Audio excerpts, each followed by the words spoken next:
night I went to go see Champions at a press screening with my mother, which was a lot of fun. If you don't know the basic premise of the film, essentially Woody Harrelson is a minor league basketball coach who doesn't have the best people skills, burns a lot of bridges, and eventually gets himself in trouble with the law and is sentenced to community service coaching a basketball team of people with intellectual disabilities.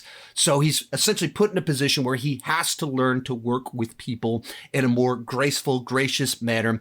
And it's directed by Bobby Farrelly of the Farrelly Brothers, did Dumb and Dumber, There's Something About Mary, a bunch of that kind of these lowbrow comedies that made $1 bajillion back like 20, 25 years ago. And this is his first time directing a film all by himself.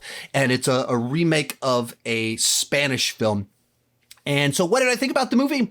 I thought that it was a solid, feel-good sports movie that at the same time has a very odd mix of this very wholesome kind of vibe with Farrelly Brothers boner jokes, like a lot of them. It very much pushes the boundary of the PG-13 rating to like just how crass a bunch of the humor is, while having just, it's the kind of movie that you could very easily see them making the PG version of this film that's intended for all audiences. That's not really the movie they've made. They made the one that they want a lot of people to go see it, but it has a lot of sex jokes, a lot of vomit jokes and pee jokes, fart jokes, while having this just like classic feel-good sports movie, the kind of movie they don't make a lot of these days.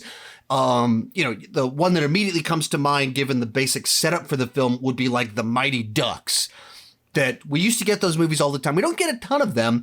And so we got this one, and it delivers all the beats that you want of just the team coming together, overcoming obstacles, the softening of the coach. Like it plays the formula. It's absolutely a formulaic film, but it does the formula effectively. So I don't hold the fact that it's formulaic against it.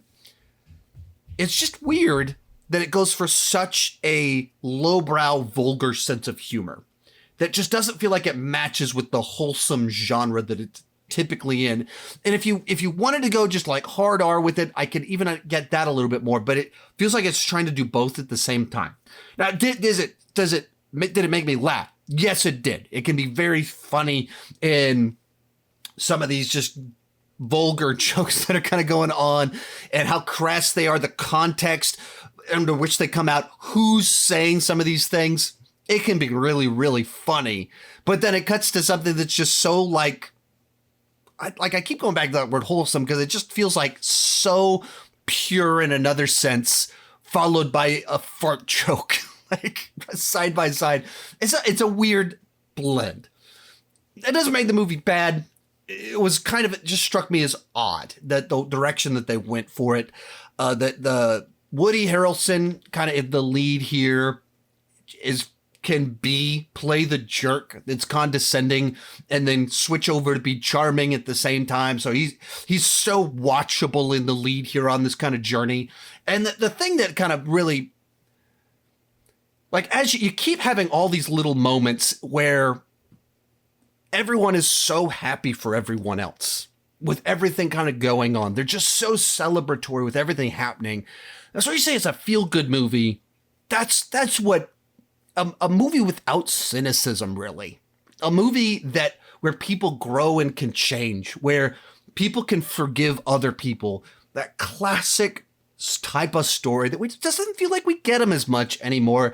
So that's what I appreciated about this film. Wasn't a total knockout, wasn't a total home run, but a good feel-good movie. I know I'm repeating myself too much with some of these phrases because it's the best way to describe it, but you have to go in knowing it is pretty crass, vulgar, lowbrow humor, which made for a bit of an interesting movie to watch with my mother, as there were so many boner jokes in this film and threesome jokes in the film. Bit of an odd choice, but worked well enough. I'll give this movie a B. And if you're into kind of feel-good sports movies and don't mind that it gets kind of crass, go check this one out. Others maybe hold off for streaming and see if maybe it's your kind of thing. I enjoyed it enough while being a little bit confused by how vulgar and crass it decided to go. Let me know what you guys thought about it down below in the comment section. Thank you so much for watching. Keep talking movies and TV too much.